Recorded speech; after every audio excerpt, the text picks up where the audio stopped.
Bonjour, c'est Anaël Verdier. Je vais vous parler aujourd'hui du pitch. C'est la deuxième étape quand on commence à écrire une histoire, c'est-à-dire que la première, c'est quand on commence à chercher l'idée, on a les premiers flashs créatifs, on commence à se demander ce qu'on va raconter, on recherche, on fait des cartes heuristiques, on fait des brainstorms, on essaye de trouver une idée.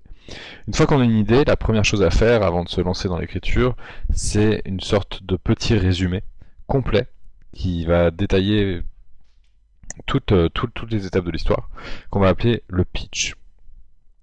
Le pitch, étymologiquement, c'est un mot anglais qui veut dire envoyer, ça vient du baseball, et c'est la notion d'envoyer son histoire à quelqu'un d'autre.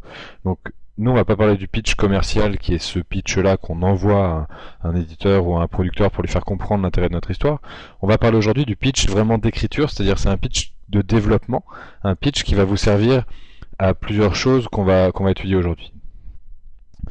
Donc les différentes étapes de l'écriture, vous les connaissez. La première c'est le brainstorm, la deuxième c'est le pitch. Après le pitch, je vous ferai un synopsis détaillé, il y aura une phase de recherche, une première version, plusieurs phases de réécriture qui auront été planifiées, une phase de relecture, des corrections et enfin la version finale. On a vu dans une vidéo précédente le brainstorm, donc dans la vidéo dans laquelle je parlais de trouver son idée grâce aux cartes heuristiques. Aujourd'hui, on va voir le pitch. Si vous suivez ces différentes étapes, vous arriverez à écrire un livre assez rapidement en fait. C'est l'intérêt d'avoir découpé le processus d'écriture dans ces différentes phases. C'est pour moi un moyen de vous transmettre cette idée qu'avec une bonne méthodologie, avec un bon encadrement, votre écriture sera plus simple, plus facile, plus évidente. Donc si vous suivez vraiment bien ces étapes-là, il y aura moins de rejets, il y aura moins de déchets dans votre écriture, il y aura moins de choses à couper, à réécrire. Quand et pourquoi faire un pitch? Donc on l'a vu, le pitch c'est ce que vous faites juste après avoir commencé à brainstormer votre histoire, une fois que vous avez posé les premières bases qui serviront au développement de l'univers de votre histoire, des personnages de votre histoire, du thème de votre histoire. Donc on l'a vu, vous l'avez vu dans la vidéo précédente, la première étape c'est vraiment à partir d'un flash qui peut être une scène, qui peut être une idée de personnage, qui peut être une idée de sujet, qui peut être un sujet imposé de l'extérieur si vous répondez à un appel à texte par exemple. À partir de ça, il faut creuser des associations d'idées qui vont vous venir, parce que si vous restez sur la première interprétation que vous faites du sujet, ou la première interprétation que vous faites de l'ambiance que vous avez en tête, de l'image que vous avez en tête, vous allez rester sur des choses assez peu intéressantes au final et assez peu originales. Et vous êtes capable de beaucoup plus d'originalité que ça, parce que vous seul êtes capable d'avoir les associations d'idées que le sujet va vous évoquer.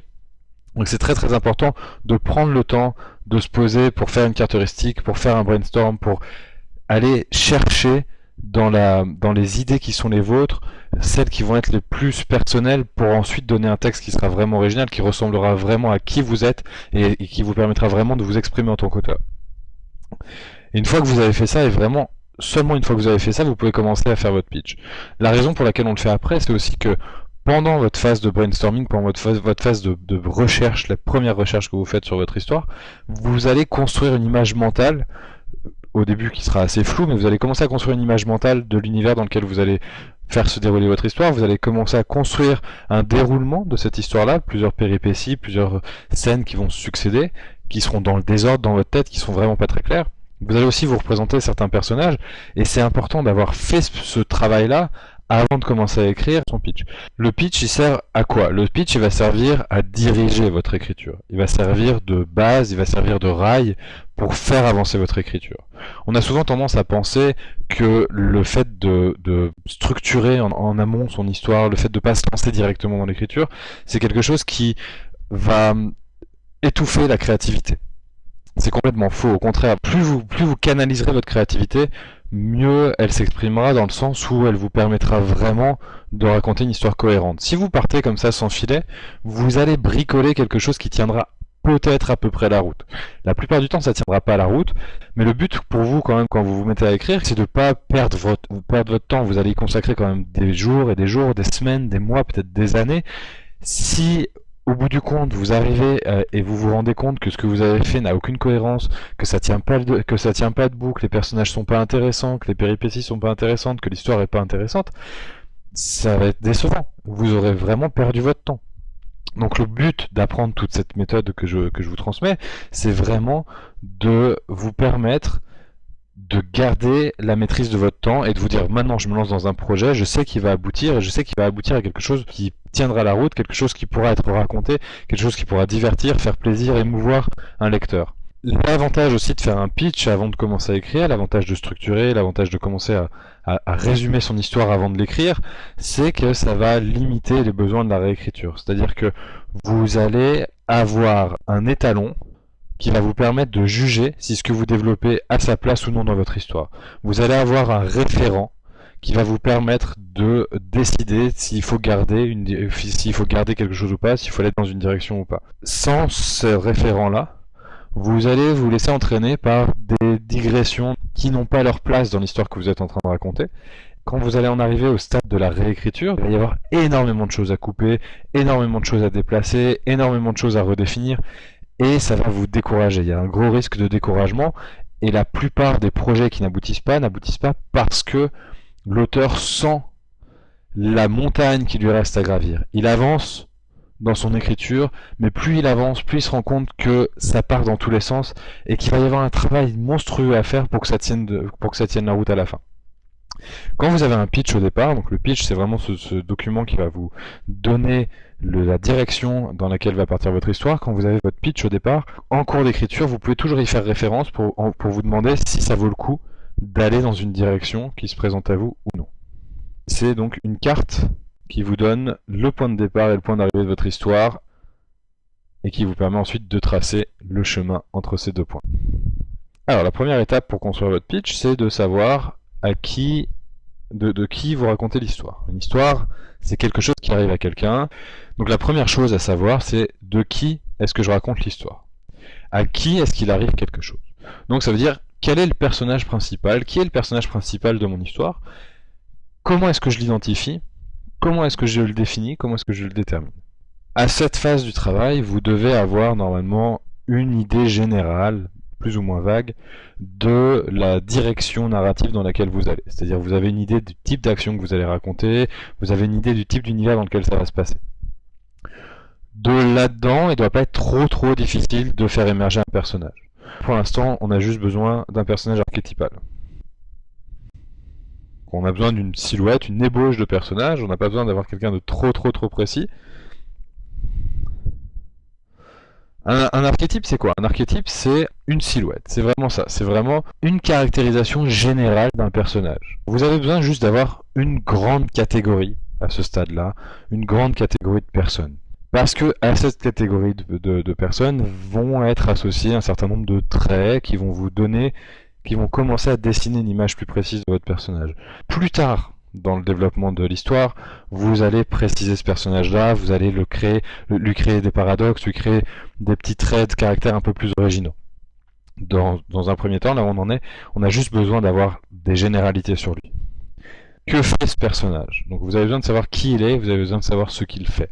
C'est-à-dire quelle va être l'action principale qu'il va poser dans l'histoire. Encore une fois, j'ai pris quelques exemples qui sont liés directement au personnage que j'ai défini juste avant. Donc l'aventurier qui explore un temple perdu, ça vous donne une direction à votre histoire. Cette direction-là, vous l'avez certainement déjà. Elle a déjà certainement émergé du brainstorm que vous avez fait juste avant de faire le pitch. Vous devriez pouvoir identifier la réponse à cette question de manière assez simple. Et à cette action principale, à ce mariage entre le personnage et l'action qu'il va poser, vont être associés un certain nombre de scènes et de péripéties qui vont permettre à votre histoire de prendre forme dans votre esprit. C'est-à-dire vous imaginez très bien tout de suite, quand je vous dis un aventurier qui va explorer un temple perdu, vous avez un certain nombre d'images qui viennent spontanément dans votre esprit, qui vous donnent grosso modo les grandes étapes de votre histoire. Le travail, évidemment, ça va être plus tard de rendre ces étapes-là plus subtiles, de créer de l'originalité. Au moment du pitch, on a surtout besoin d'avoir une représentation simple et claire de notre histoire. On a juste besoin de savoir clairement, très simplement, très schématiquement, ce qui va se passer.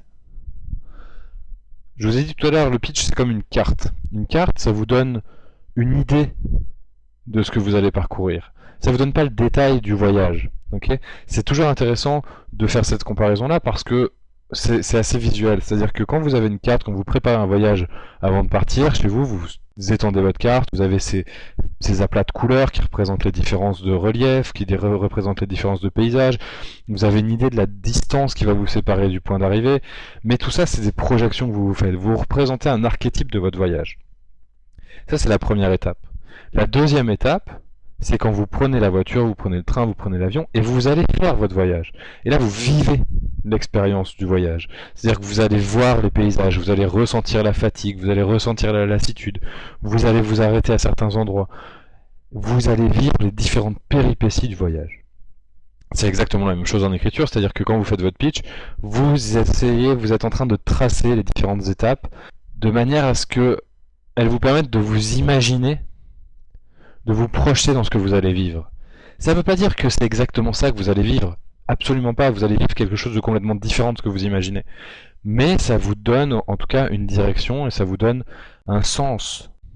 L'étape suivante, c'est une étape qui demande que vous n'écriviez pas. C'est une étape qui demande que vous vous posiez dans un endroit, sur un canapé avec les yeux fermés.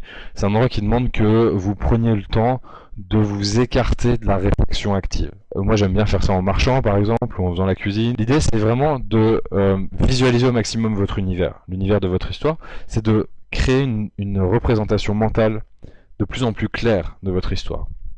Jusqu'à maintenant, vous manipuliez des idées, c'était un peu abstrait, vous avez commencé à dessiner un personnage, vous avez commencé à vous représenter un type d'action, un type de lieu dans lequel cette action va se passer. Par exemple, si on prend les exemples de tout à l'heure, le ministre qui a une liaison, on imagine que ça peut se passer dans un ministère, ça se passera certainement dans une capitale. Donc on a un univers qui va tout de suite se dégager de l'histoire qu'on est en train de créer.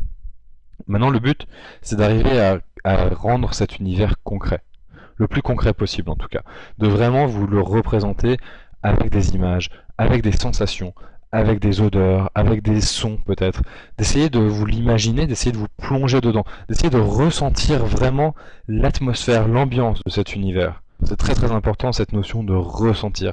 Le but de l'écriture c'est de transmettre des émotions, c'est de transmettre plus que simplement du visuel, c'est d'arriver à faire passer des sensations. Prenez le temps de faire ce travail-là, de vous mettre à distance de la réflexion analytique, intellectualisée de l'histoire. Prenez le temps de visualiser, de ressentir les choses, parce que c'est ça qui ensuite va vous porter tout au long de votre écriture, et c'est ça qui va vous permettre de toucher votre lecteur. Ensuite, quel est le problème?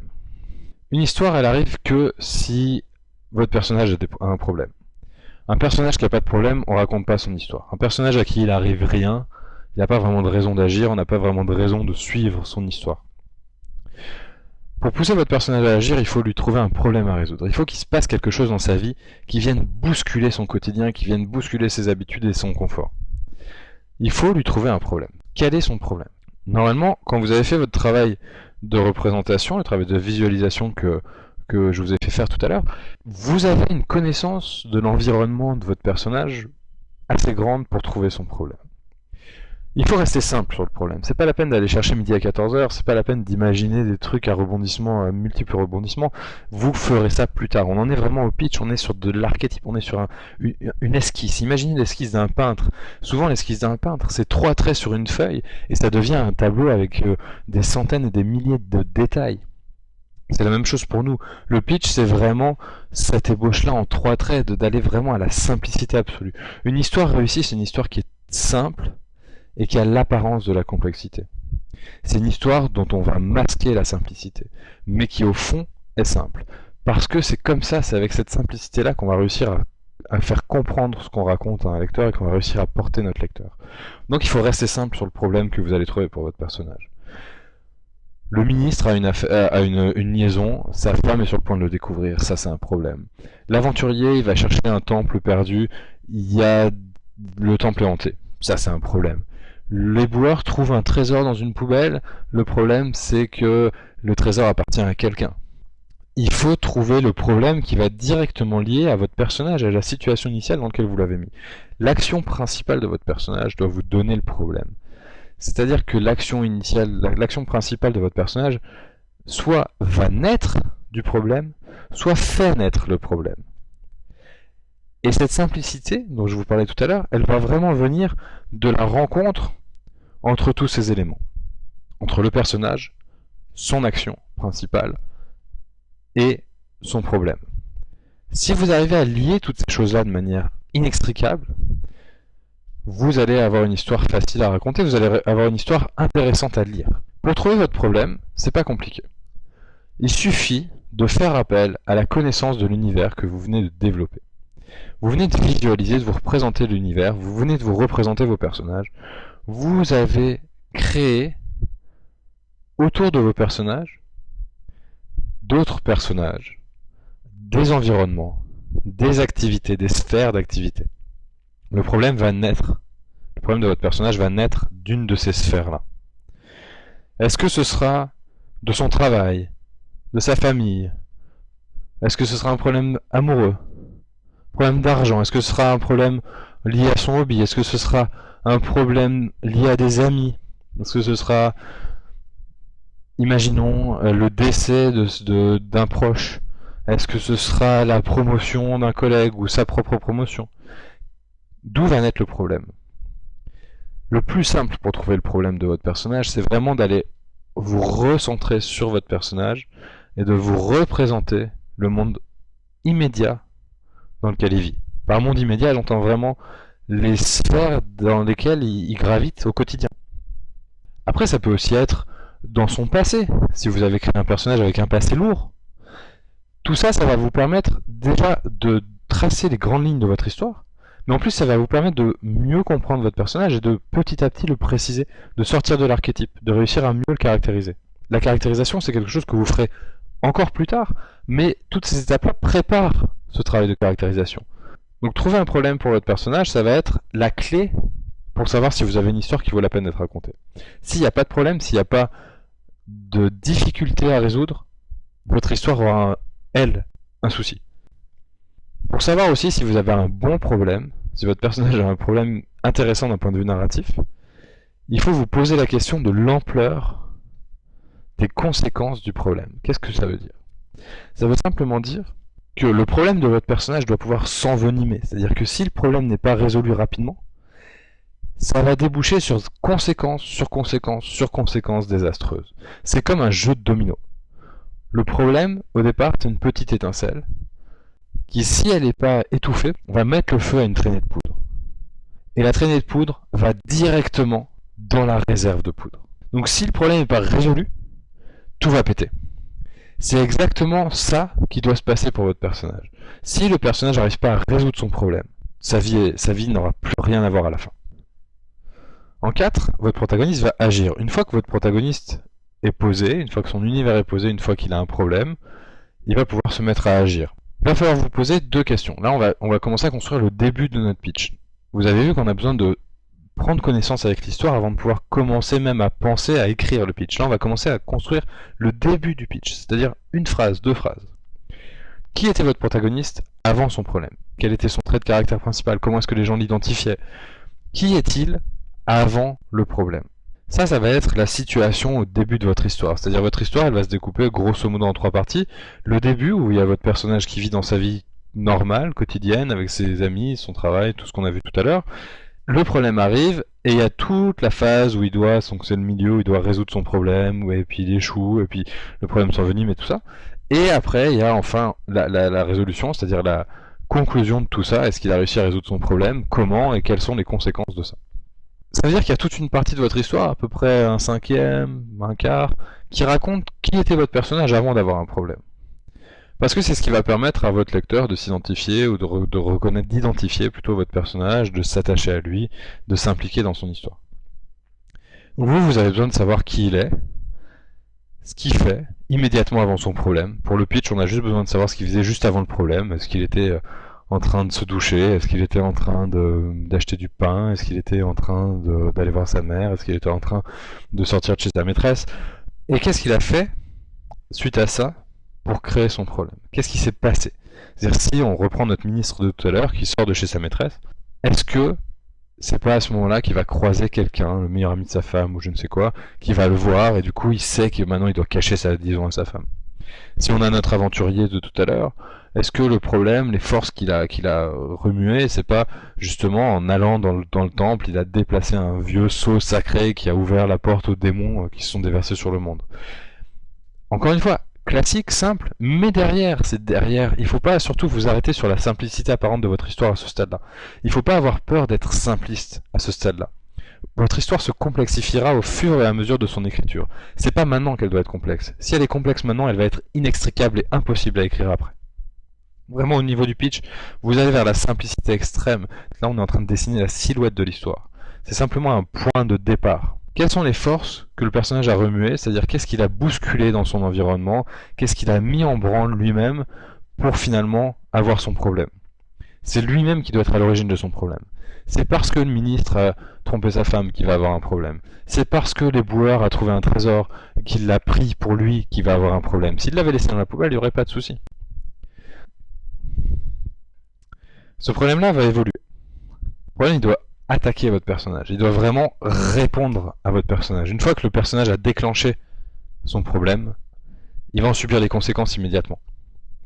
L'éboueur qui a trouvé un trésor et qui se l'a approprié, quand les malfrats qui avaient caché le trésor dans une poubelle reviennent pour le chercher et qu'ils ne le trouvent pas, tout de suite, ils identifient par une raison, d'une manière que vous déterminerez plus tard, ils identifient que c'est l'éboueur qui l'a pris. Et tout de suite, on comprend qu'il va avoir de gros problèmes. Parce qu'il l'a peut-être utilisé pour rembourser une dette et qu'il l'a plus et qu'on sait qu'il va devoir le rendre et qu'il l'a plus et qu'il n'a aucun moyen de le récupérer. Ça, c'est un problème qui va mordre un personnage. Le ministre, qui se fait surprendre en sortant de chez sa maîtresse par le meilleur ami de sa femme, tout de suite, le meilleur ami vient le faire chanter. Ou le menace d'une manière ou d'une autre. Et on sait très bien qu'il n'y a aucun moyen pour qu'il s'en sorte. Une fois que votre personnage a été attaqué par le problème, quelle est sa première réaction? Quelle est sa manière de répondre à l'attaque du problème? Ou je devrais dire plutôt aux attaques du problème. Parce que le problème ne va pas se contenter de le mordre une fois, il va revenir à la charge. Et à chaque fois, ça va escalader. Tout ça, ce sera le milieu de votre histoire. Pour l'instant, vous avez besoin juste de savoir, dans les grandes lignes, quelle est la menace qui pèse sur votre personnage et quelle est sa manière de répondre à cette menace de manière récurrente. Et vous verrez qu'une histoire, c'est la simplicité. C'est-à-dire que vous avez une menace et une réaction. Et la menace remenace de la même manière, mais un peu plus fort. Et le personnage réagit de la même manière, mais un peu plus fort, et ainsi de suite. Les boueurs. Les gangsters reviennent sans arrêt à la charge pour avoir leur trésor. Ils menacent sa famille, ils le menacent lui, ils le violentent. Et le boueur, lui, va faire appel à sa connaissance de la ville, peut-être, pour trouver des gens pour l'aider, pour lutter contre les malfrats. Quelque chose comme ça. C'est vraiment des grandes lignes, ok? On imagine simplement que ces grandes lignes, c'est comme deux flèches qui sont lancées en même temps dans votre histoire et qui se font la course. Et c'est à celle qui arrivera la première à la cible. Ok? Est-ce que ce sera les malfrats? Est-ce que ce sera les boueurs? Ok? Si c'est les malfrats, les boueurs vont mal finir. Si c'est les boueurs, les malfrats vont mal finir. Pour l'instant, on n'en est pas là, on va bientôt y être, mais pour l'instant, ce qui importe, c'est de savoir quelle est la nature de ces deux flèches. Les malfrats d'un côté, les boueurs de l'autre, les malfrats qui veulent par tous les moyens récupérer leur trésor, les boueurs qui veulent par ces faibles moyens leur échapper. On a vraiment deux directions qui sont données, c'est tout ce qui nous importe. Ensuite, il faut savoir quelle va être la conséquence si jamais c'est la mauvaise flèche qui arrive à la cible en premier. Qu'est-ce qui arrive à votre personnage si les malfrats gagnent la partie? Il va mourir, très certainement. Quel est le pire qui puisse arriver à votre ministre si sa femme découvre qu'il a une liaison? Elle va le quitter, ok. C'est pas suffisant. Comment est-ce qu'on rajoute quelque chose de grave là-dedans? Et sa femme, ça peut être la fille du président pour lequel il est ministre. Dans ce cas, il va être limogé. Là, c'est intéressant. On a créé un enjeu, on a créé une raison pour lui d'absolument essayer de reconquérir sa femme. Il faut jouer un petit peu avec ces notions-là. Il faut vous poser la question de savoir comment vous pouvez rendre la situation la pire possible pour votre personnage. La mort, en général, c'est pas le pire qui puisse arriver à un personnage. La mort, c'est finalement un soulagement, c'est quelque chose après quoi il n'y a plus de problème pour le personnage. Il vaut mieux toujours trouver un moyen de lui nuire sans le tuer. Et c'est ce qui vous permettra à vous de raconter une histoire qu'il y aura plus de poids et plus d'enjeux. Il y aura plus de tragédie si jamais elle finit mal. C'est pas obligé qu'elle finisse mal, mais il faut qu'il y ait une potentialité pour qu'elle finisse mal. Il faut que le lecteur puisse s'imaginer le pire pour le personnage, et il faut que, en visualisant ce pire, le lecteur se dise il faut absolument pas que ça arrive, parce qu'il s'est pris d'affection pour le personnage, et c'est ce qui fera que votre lecteur sera impliqué dans l'histoire. S'il n'y a pas vraiment cet enjeu-là, si on ne peut pas imaginer le pire pour le personnage, si on ne peut pas se projeter là-dedans alors qu'on s'est pris d'affection pour lui, on va être moins impliqué dans l'histoire, on va avoir moins envie de suivre les aventures du personnage. C'est pas le seul facteur, mais c'est un facteur quand même dominant d'intérêt pour une histoire. Une fois que vous savez quelle est la pire des solutions possibles, il faut que vous sachiez comment le problème va être résolu. Comment est-ce que ça va se passer précisément à la fin de votre histoire? Comment ça va se finir? Est-ce que les malfrats le rattrapent? Est-ce que le ministre se fait évincer de son poste? Est-ce que l'aventurier réussit à ramener les fantômes ou pas? Il faut prendre une décision. Vous la prenez maintenant, et ce sera la direction de votre récit. C'est pas la peine non plus de vous mettre trop la pression par rapport à cette décision-là, prenez une décision simple. Le personnage réussit ou pas, en général c'est plus sympa si le personnage réussit, parce qu'il y a une notion d'agrandissement, de progression du personnage, de développement, d'évolution, qui est toujours agréable à suivre dans une histoire, qui est un peu quand même la raison pour laquelle on va voir les histoires. Il faut que le personnage grandisse. Alors après, il peut grandir sans vraiment réussir sa quête. C'est à vous de décider. Mais il faut que vous soyez là pour le coup assez précis sur la manière dont ça se termine. Dans quel contexte est-ce que ça va se terminer? Est-ce qu'il va transpercer le dragon ou est-ce qu'il va être dévoré par le dragon? C'est à vous de voir. Ensuite, il va falloir définir l'atmosphère et le genre de votre histoire. Alors, je ne vais pas rentrer dans le détail sur le genre. Le genre, c'est un ensemble de codes narratifs que votre lecteur s'attend à trouver dans votre histoire et qu'il a besoin de trouver. C'est très important de respecter ça. C'est une question trop complexe pour que je rentre dans les détails maintenant. On va se concentrer plutôt sur l'atmosphère et la tonalité. Vous savez d'où vient votre personnage, vous savez où il va, vous savez pourquoi il y va. C'est-à-dire la raison pour laquelle il agit. C'est pas simplement qu'il a un problème, c'est que s'il résout pas son problème, il y a un enjeu énorme pour lui. On a vu que le pire qui puisse lui arriver, s'il résolvait pas son problème, devait être assez fort pour être un moteur pour pousser le personnage à l'action. Donc ça, vous savez, vous avez sa motivation. Le détail du milieu, le détail des paysages que vous allez rencontrer, le détail des pérégrinations de votre personnage, vous les découvrirez en écrivant, vous n'avez pas besoin de les connaître maintenant. Maintenant, il faut que vous déterminiez le type d'action principale de votre histoire, pas de votre personnage, de votre histoire, et le ton de la narration. Le ton, c'est simplement est-ce que ça va être léger, est-ce que ça va être lourd, est-ce que ça va être introspectif, ça c'est le ton de votre histoire. Le type d'action principale, ça va être est-ce que vous racontez plutôt une histoire dans laquelle il y a beaucoup d'action, vous racontez plutôt une histoire où il y a beaucoup de discussions entre amis, est-ce que vous racontez une histoire où il y a beaucoup de scènes de sexe, est-ce que vous racontez une histoire où c'est très politique? Quelle est l'action dominante de votre histoire? Ça va vous permettre, cette action dominante, de dire à votre lecteur à quel récit il va s'attendre. À quel récit il peut s'attendre avec vous, et ça lui permettra ensuite de savoir s'il est satisfait ou non. Donc c'est pour ça que c'est important que vous soyez clair avec cette action principale de départ. Est-ce que vous avez envie de raconter une histoire plutôt d'action, ou plutôt une enquête policière par exemple? Parce que une fois que vous aurez défini cette action-là, vous ne pourrez plus en déroger, parce que ce sera ensuite l'attente de votre lecteur par rapport à votre histoire. Maintenant que vous avez tous ces éléments-là, vous allez pouvoir commencer à écrire votre pitch. Donc le pitch, en fait, c'est quoi? Le pitch, c'est simplement un document d'une dizaine de lignes, qui va résumer tout ce qu'on vient de dire. C'est un document qui va simplement, sur ces 2-3 premières phrases, dire qui est le personnage, quelle est sa situation de départ. Ensuite, ça va dire quel est le problème qui se pose à lui, et dans quelles circonstances ce problème arrive. Comme ça, vous avez une vision claire du début. C'est ensuite un document qui va dire, sur les trois lignes qui vont suivre, comment l'action commence à se dérouler, c'est-à-dire comment quelles sont les 2 flèches qui vont partir au moment où le problème est annoncé. Et c'est un document qui va se conclure en disant sur les 3 dernières lignes, comment ça se termine. C'est un document qui doit idéalement, c'est pas une obligation, mais idéalement refléter le ton d'ensemble de votre histoire. Et c'est un document que vous allez garder pour vous en permanence au début de votre cahier d'écriture, ou dans un document à côté de votre document, du document dans lequel vous écrivez votre manuscrit si vous le faites sur ordi. C'est absolument pas un document définitif, c'est-à-dire que c'est pas du tout gravé, ce qui est marqué dessus n'est pas du tout gravé dans le marbre. Vous pourrez en déroger, vous pourrez découvrir de nouvelles choses. Vous pourrez tout à fait changer d'avis en cours de route. L'important, c'est que ce document-là va vous servir de guide dans votre écriture. C'est un document auquel vous pourrez faire référence en permanence. Si à un moment donné vous avancez dans votre histoire, vous ne savez plus comment continuer, revenez à votre pitch. Posez-vous la question, quelle est la suite logique des événements? Comment est-ce que mes personnages doivent agir? Quelle est leur motivation pour l'action? Qu'est-ce qui les a poussés à l'action au départ? N'oubliez pas, vos flèches, elles sont lancées depuis le début. Suivez simplement leur cours. Et le pitch vous aide à ça.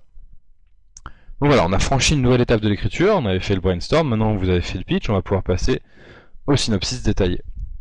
On va pas le voir maintenant, vous le verrez dans une prochaine vidéo. Une fois que vous avez fait votre document de 10 lignes, vous avez franchi cette deuxième étape d'écriture.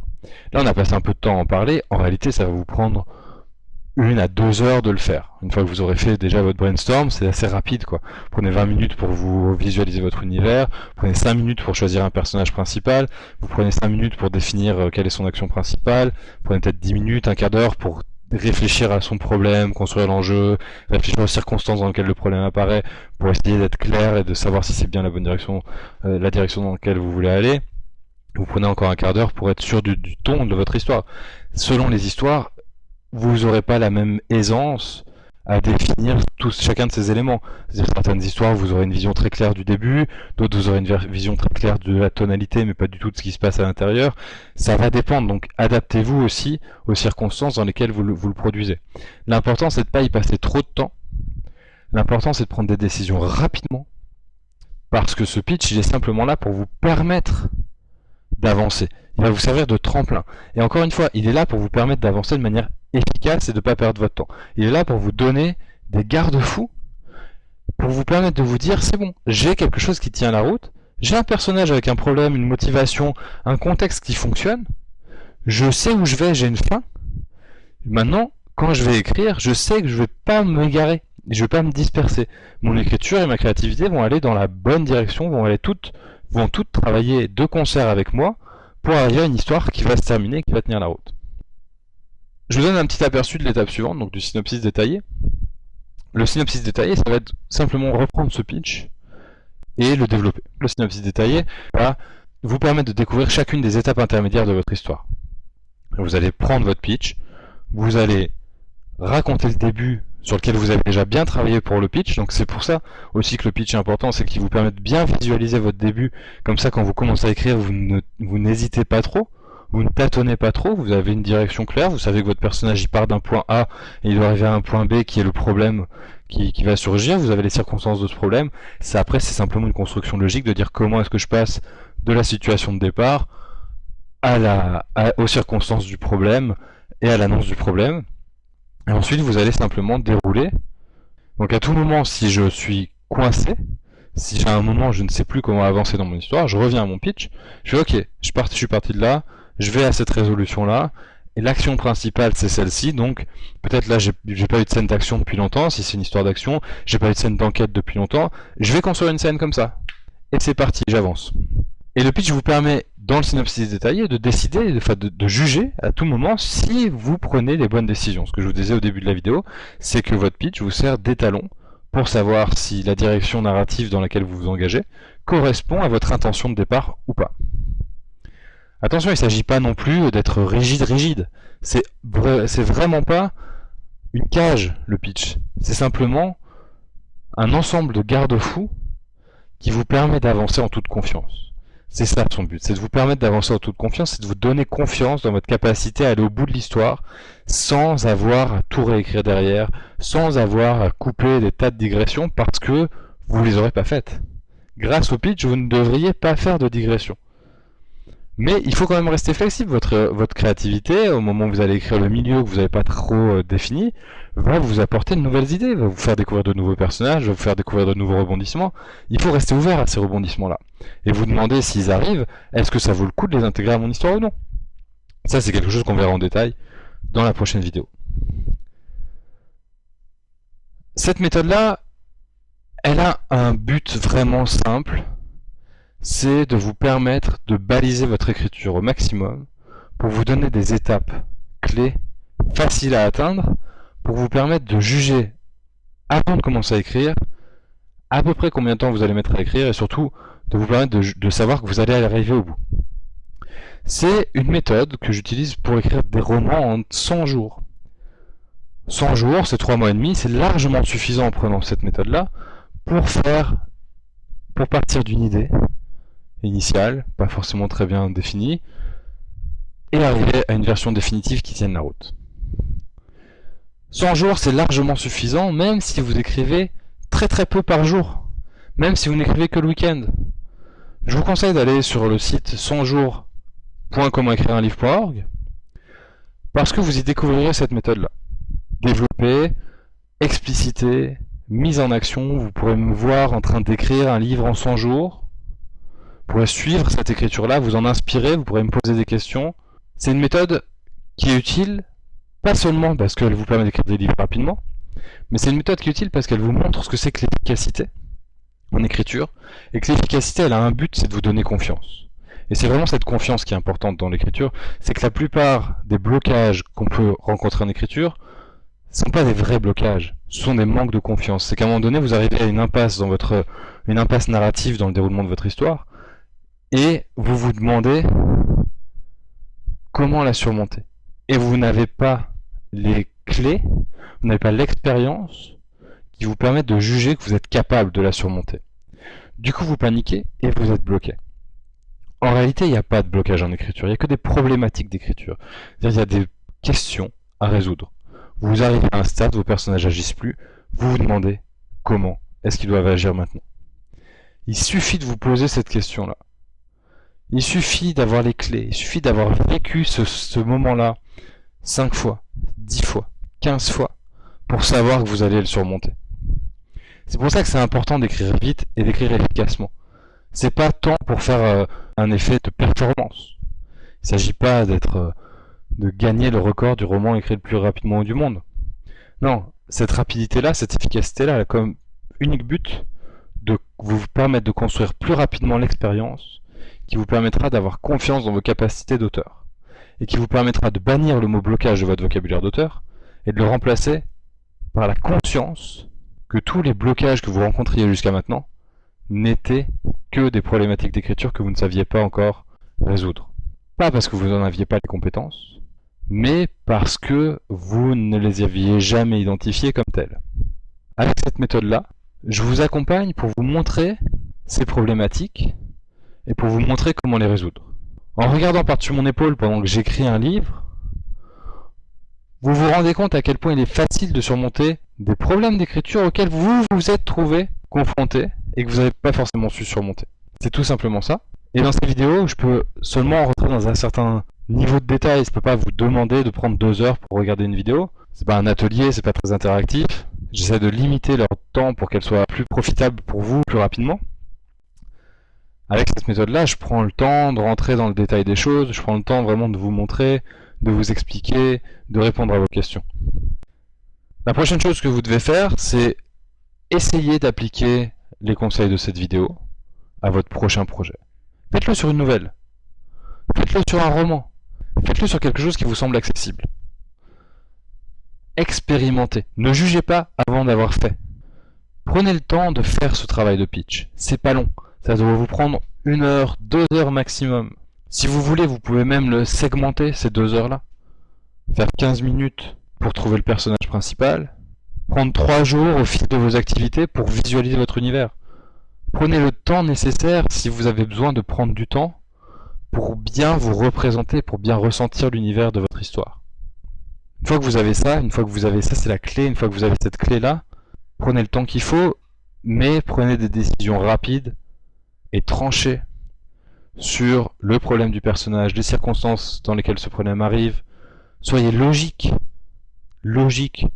pour comprendre les enjeux du personnage, pour comprendre comment le problème peut s'envenimer.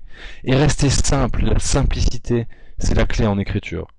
Les meilleures histoires sont les plus simples, elles n'ont que l'apparence de la complexité. Ensuite, c'est simplement dérouler le fil que vous aurez mis en place, logiquement, simplement, en 10 lignes. 10 lignes, pas plus, ça doit vous prendre à peine 5 minutes à écrire. C'est pas la peine de chercher à faire du style, c'est pas la peine de chercher à faire un document qui soit propre, qui soit beau. Vous n'allez pas le faire dire, il est que pour vous ce document-là. C'est un document de travail. C'est vraiment l'esquisse du peintre. Ce pitch, il est là pour vous permettre d'avancer en toute sérénité. Je vous conseille vraiment d'aller vous mettre de mettre ça en exercice le plus rapidement possible, donc c'est frais. Revoyez la vidéo si vous en avez besoin, regardez-la par segment, mais mettez-la en application le plus rapidement possible. Testez, une fois, 2 fois, 5 fois sur tous vos projets, voyez ce que ça vous apporte. Au pire, la seule chose que vous en retirerez, c'est de mieux visualiser, mieux ressentir vos univers avant de vous mettre à écrire, et c'est déjà un grand pas.